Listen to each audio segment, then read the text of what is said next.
사랑하는 초업제일교회 성도 여러분, 유튜브 시청자, 구독자 성도 여러분 반갑습니다. 김전빈 목사입니다. 간밤에도 평안히 잘 주무셨습니까? 오늘은 2026년 8월 22일 토요일 아침입니다.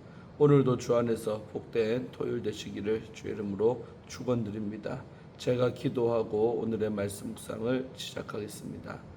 하나님 감사합니다. 간밤에도 저희들 지켜주시고 저렇게 새날을 우리에게 맞이하게 하시고 선물로 주셔서 감사합니다. 오늘도 우리에게 주어진 이 하루를 하나님의 뜻대로 살게 하시며 아버지의 영광 위에 살아갈 수 있도록 역사하여 주시옵소서. 그리하려고 이 시간에도 하나님 말씀 앞에 섰사오니 하나님 말씀을 묵상할 때 나를 향한 하나님의 음성 듣게 하시고 나를 향한 아버지의 마음을 느끼게 하시고 나를 향한 아버지의 뜻이 무엇인지 분별하여 깨달을 수 있도록 지혜를 베풀어 주시옵소서. 주님께서 우리와 함께 하실 줄로 믿습니다. 예수님 이름으로 간절히 기도드리옵나이다. 아멘.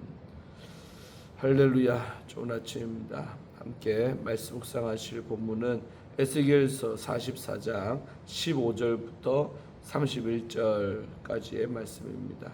미케어 개정판으로 다 같이 읽도록 하겠습니다.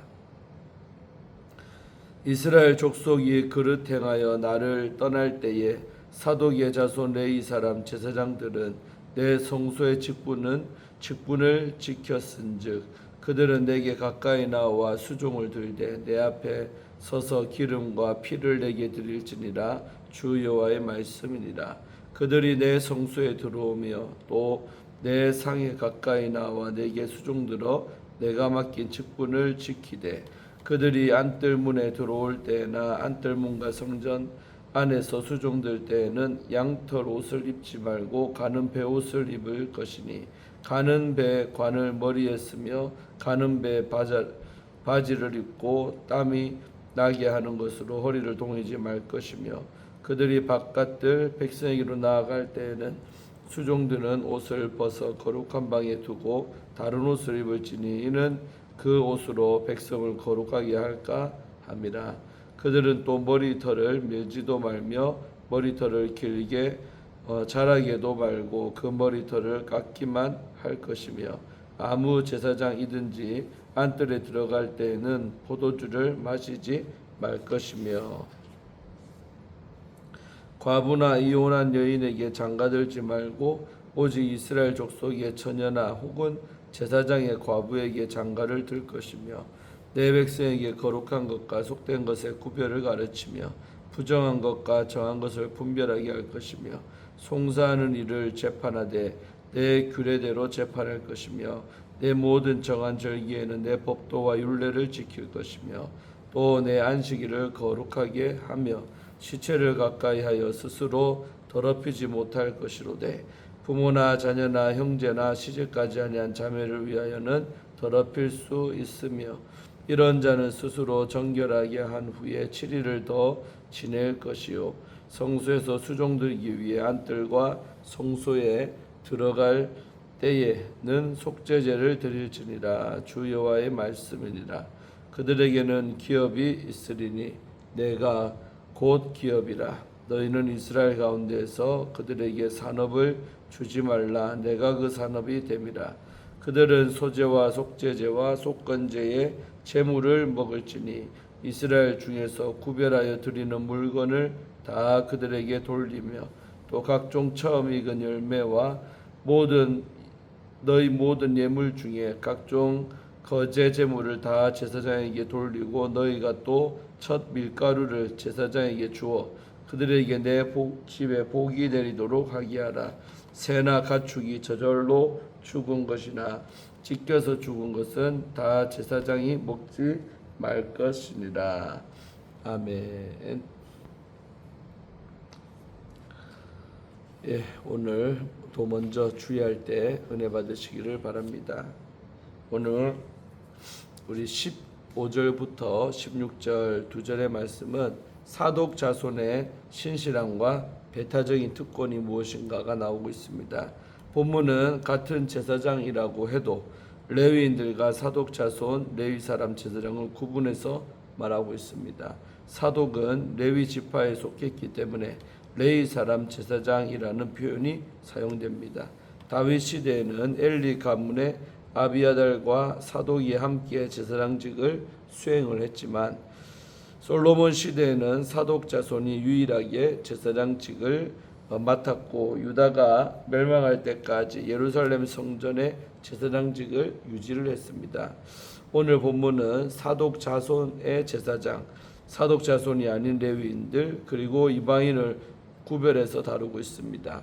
분열 왕국 시대에 이방인을 거룩한 제사 일에 참여시킨 것이 문제가 되었고 그 결과 레위인들은 제사장 측에서 제사 보조의 역할로 낮아졌습니다. 그러나 사독은 그 신실함을 인정을 받아서 구별된 제사장 직분을 맡게 되었습니다. 이스라엘 족속이 그릇 행하여 여호와를 떠났을 때에도 사독 자손은 여호와의 성소 직분을 타협 없이 지켜냈습니다. 하나님은 이러한 신실함에 압도적인 특권으로 보상을 하십니다. 그들에게 허락된 동사는 가까이 나와 또 내 앞에 서서 성소에 들어오며 내 상에 가까이 나와 등입니다. 이는 압달락에서 레위인들에게 주어진 내게 가까이 나오지 못하며 성물에 가까이 오지 못하리니라는 접근 금지 명령과 뚜렷한 대조를 이룹니다. 다음으로 우리 17절, 18절, 19절 석절의 말씀은 제사장의 의복 규례가 나오고 있습니다. 제사장이 안뜰문과 성전 안에서 하나님을 섬길 때 지켜야 할 의복 규정이 있습니다. 그들은 양털 옷을 입어서는 안 되며 오직 가는 배의 옷만 입어야 합니다. 이는 제사장의 사역이 세속적인 수고와 뒤섞여서는 안 된다는 점을 보여줍니다. 제사장은 땀이 나게 하는 어떤 것도 허리에 둘러서는 안 됩니다.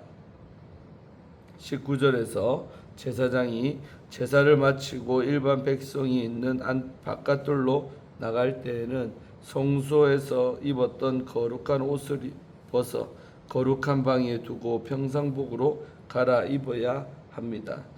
이 규례의 목적은 거룩한 옷이 일상 공간으로 옮겨지는 것을 막는 것입니다. 성소의 거룩함이 무분별하게 전이되어서는 안 된다는 것입니다. 자, 다음으로 20절, 21절, 22절 석절의 말씀은 세속 문화와의 구별이 나오고 있죠. 이어지는 규정들은 이방 문화와 세속적 습관으로부터 제사장의 삶을 구별하도록 합니다.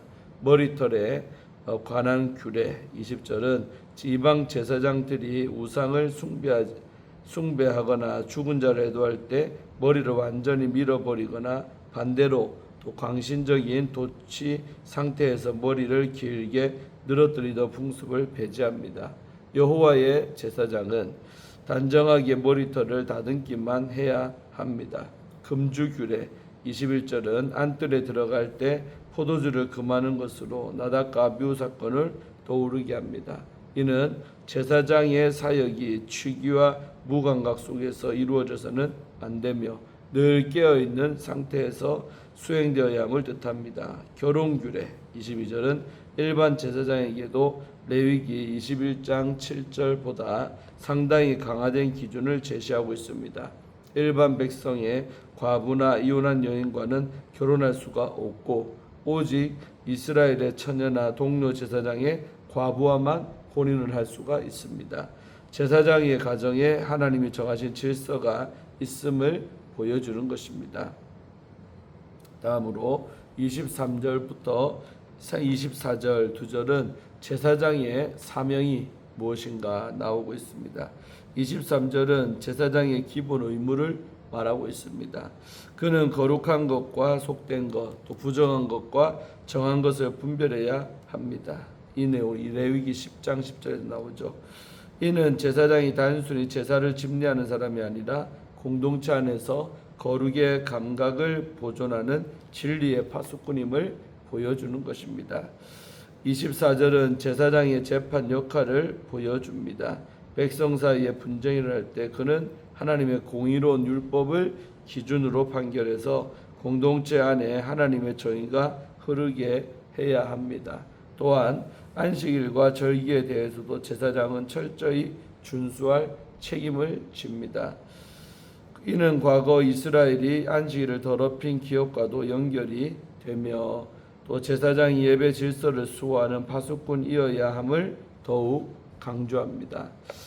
자, 다음으로 25절부터 27절 석절의 말씀은 시체 접근 금지 규례와 정결 예식이 나오고 있습니다. 25절은 시체 접촉 금지 규례를 다룹니다. 죽음은 죄의 결과이며 생명의 근원이신 하나님의 본성과 가장 강하게 대치되는 부정함입니다. 그러므로 제사장은 어떤 시체도 가까이에서는 안 됩니다. 다만 부모나 자녀, 형제, 혼인하지 않은 자매에 한해서는 예외가 적용됩니다. 가족의 시체를 접촉해서 부정해진 제사장은 곧바로 성소 직무에 복귀할 수가 없습니다. 26절 27절에 따르면 민수기 19장의 규례에 따라 정결하게 된 뒤에도 7일을 더 지내야 하며 성소에 다시 들어갈 때에는 반드시 속죄제를 하나님께 드려야 합니다. 이는 제사장이 죽음의 부정함을 매우 엄중하게 다루어야 함을 보여줍니다. 자, 우리 마지막 부분 28절부터 31절까지의 내용은 제사장의 기업과 분깃이 나오고 있습니다. 마지막 단락은 제사장들의 기업에 관한 내용인데 민수기 18장과 유사합니다. 레인의 땅을 기업으로 갖지 않는다는 원칙은 그대로 유지가 되며 하나님이 친히 그들의 기업과 소유가 되신다라고 선언하십니다. 제사장들의 생계는 하나님께 바쳐진 거룩한 예물, 곧 소제, 속죄제, 속건제의 고기, 모든 첫 열매, 첫 밀가루 등으로 공급이 됩니다. 백성이 이 규례에 순종할 때 그 집에 복이 내립니다. 30절 내용이죠. 이는 예배 사역자를 공량하는 일이 곧 백성 자신의 가정에 임하는 하나님의 복의 통로가 됨을 보여줍니다. 마지막으로 31절은 거룩한 양식을 먹는 제사장들이 율법을 금한 부정한 고기 곧 저절로 죽었거나 또 찢겨 죽어 피가 섞인 짐승을 먹어서는 안 된다고 재차 경고합니다. 제사장의 삶은 그 입에 들어가는 음식까지도 철저하게 거룩한 통제 아래 있어야 합니다. 에스겔 44장의 규정은 전체적으로 레위기의 기본 정신을 계승하면서도 거룩함의 기준을 한층 더 높여 놓았습니다. 특히 사독 자손에게 요구되는 엄격한 복장과 혼인 규정은 하나님의 보좌에 가장 가까이 나아가는 자일수록 세상과 더욱 철저히 구별되어야 함을 분명하게 보여줍니다. 아멘. 예, 주연을 마쳤고요. 이어서 신실함을 지킨 자에게 공급되는 은혜라는 주제를 갖고 말씀 나눌 때 은혜 받으시기를 바랍니다. 레인들이 우상을 따라갈 때 사도 제사장들은 하나님 앞에 신실함을 지켰습니다. 하나님은 그 신실함을 기억하시고 그들에게 성전 예배를 위한 규례를 주시며 제사장의 특권을 다시 맡기십니다. 본문은 하나님께 신실한 이들에게 어떤 은혜가 주어지는지를 가르쳐 줍니다. 이는 오늘날 믿음의 길을 걷는 우리에게 중요한 교훈입니다.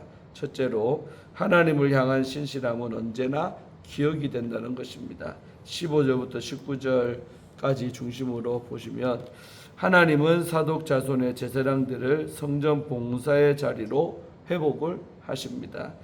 이스라엘이 우상을 따라갈 때 사독의 자손은 성소의 직분을 지키며 하나님 앞에 신실함을 지켰습니다. 하나님은 바로 그 신실함을 기억하시고 그들에게 하나님과 백성 사이를 중재하는 역할을 맡기십니다.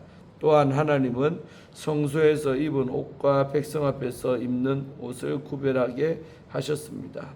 이는 하나님 앞에서의 신실함이 삶의 자리에서 드러나는 것임을 가르쳐 줍니다.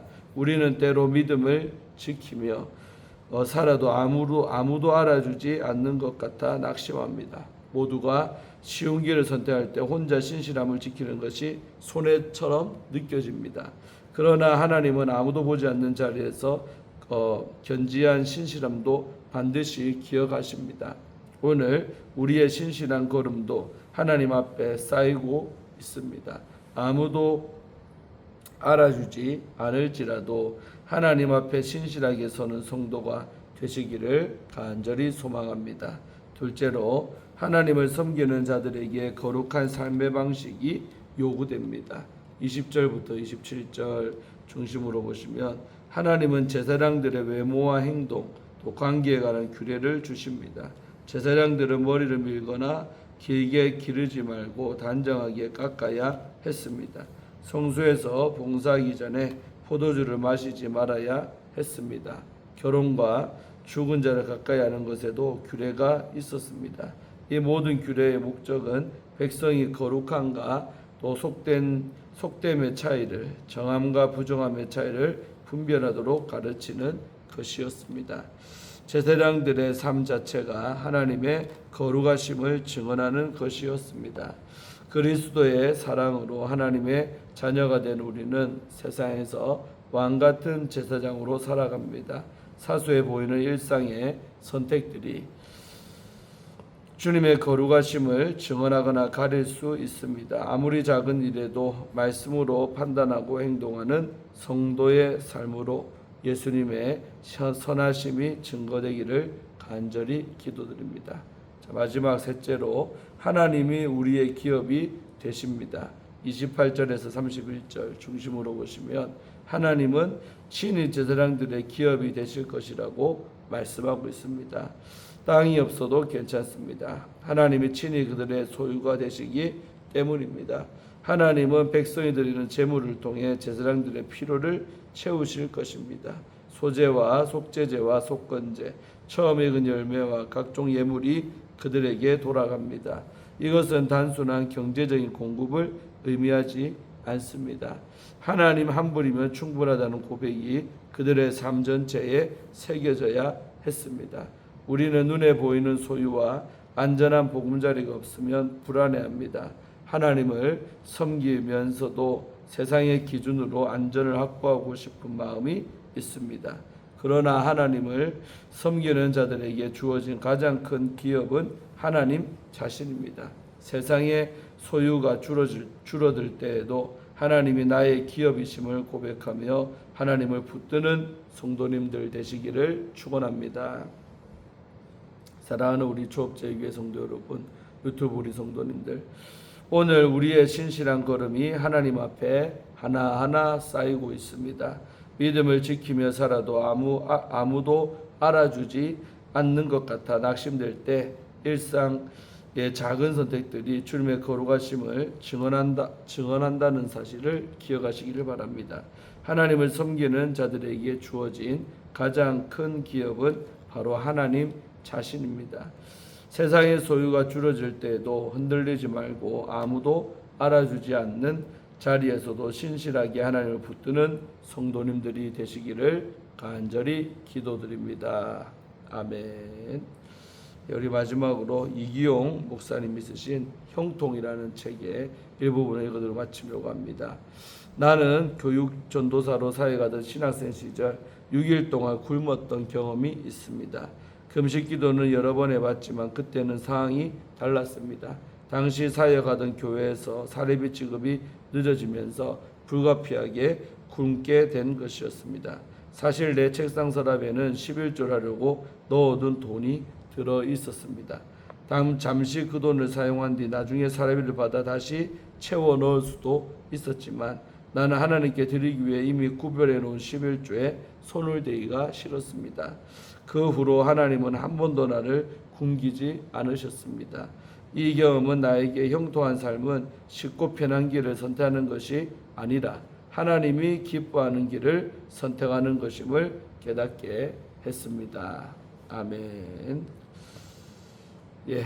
이상으로 오늘 큐티를 마치도록 하겠습니다. 자, 오늘 말씀 너무나도 좋지요. 특별히 주의 종들에게는 더 큰 도전이 되는 말씀 같습니다. 저도 은혜 받았습니다. 오늘도 받은 말씀 붙들고 승리하는 토요일, 또 주일을 잘 준비하는 오늘 토요일 되시기를 바랍니다. 기도하고 오늘의 말씀 묵상을 마칩니다. 하나님 감사합니다. 오늘도 에스겔서 귀한 말씀을 통하여서 은혜 받게 하심에 감사합니다. 참으로 우리가 하나님 앞에 거룩하게 구별된 삶, 또 신실한 삶을 산다는 것이 어려울 때가 많습니다. 또 타협하고 싶을 때도 많고, 또 때로는 사람들이 아무도 내가 이래 살아도 아는 사람이 있겠나 하는 그런 생각들도 합니다. 그러나 분명한 사실은 사람이 보나 안 보나 상관없이 하나님은 그런 우리의 삶을 주목하고 계신다는 것입니다. 그래서 우리가 정말 하나님 앞에 거룩한 삶, 또 구별된 삶, 정한 삶을 살아갈 수 있도록 축복해 주셔서 하나님과 나와의 그 관계를 생각하며 정말 늘 의식하며 잘 우리 자신을 가꾸며 또 구별된 존재로 그렇게 살아가기를 간절히 원합니다. 특별히 주의 종이라면 더더욱이 그렇게 살아야 할 줄로 믿습니다. 아버지 하나님, 오늘도 구별된 은혜를 부어주셔서 이 하루도 승리하게 도와주시고, 또 우리가 주님 앞에 서는 그날까지 우리의 전 일생이 거룩한 삶을 추구하며 살아가는 우리 모두가 다 되게 하여 주시옵소서. 감사드리옵고 모든 것 주께 의탁하며 예수님 이름으로 간절히 기도드리옵나이다. 아멘. 할렐루야. 오늘도 좋은 토요일 되시기를 바랍니다. 내일 주일입니다. 잘 준비하시고 내일 아침에도 큐티하고 또 주일 예배 가운데 나오시기를 바랍니다. 샬롬.